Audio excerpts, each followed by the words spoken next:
Okay, so we'll get right into Incoterms 2020.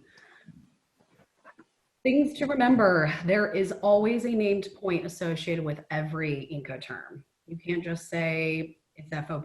You have to, if you look down at the bottom here in this box, we've got examples. You're going to ship FOB Houston, Texas. The name point identifies where the goods are delivered, where risk transfers from the seller to buyer, with exception of C terms, which maybe we can get into that a little more. And who is responsible for insurance, packaging, loading, transport, arrangements, costs, origin, and destination customs responsibilities. So right under here, we've got kind of the best practice here for how to list your Incoterm. Start with your Incoterm, your named point, and then end with Incoterms 2020. Yeah, it's like when we see commercial invoices day in and day out, and I'd probably say 15% to 20% really had the full name, listing the actual Incoterm, what year they're working off, and so on and so forth. And to go back up to the exception of the C term, if you are typically, when you're buying on a C term, you're buying, if it's an import into the United States, CFR New York.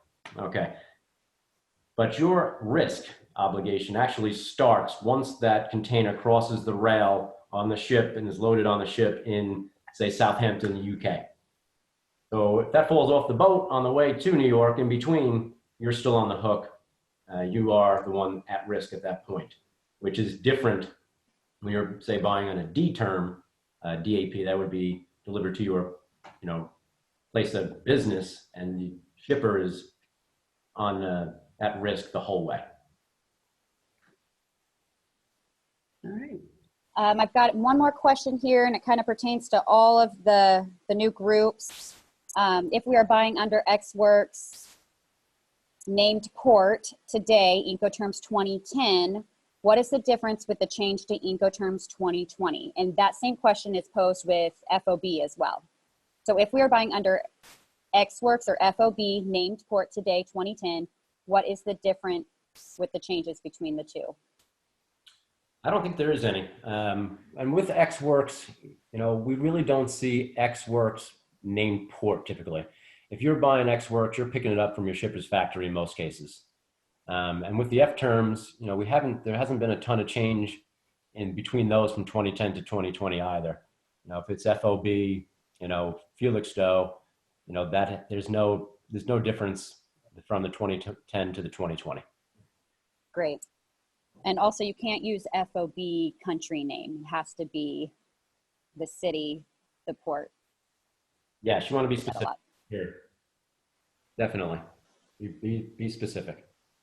With the term DAP, delivering to a foreign consignee, is it necessary to provide company name, city, and country, or is city, country sufficient?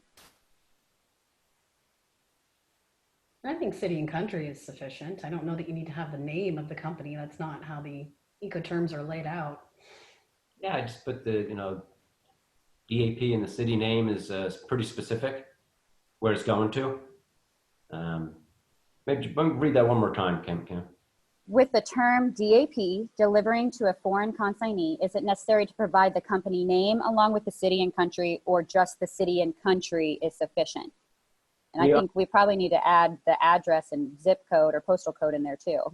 Wouldn't hurt, but typically we see on a commercial invoice, DOP, Kansas City, Missouri door.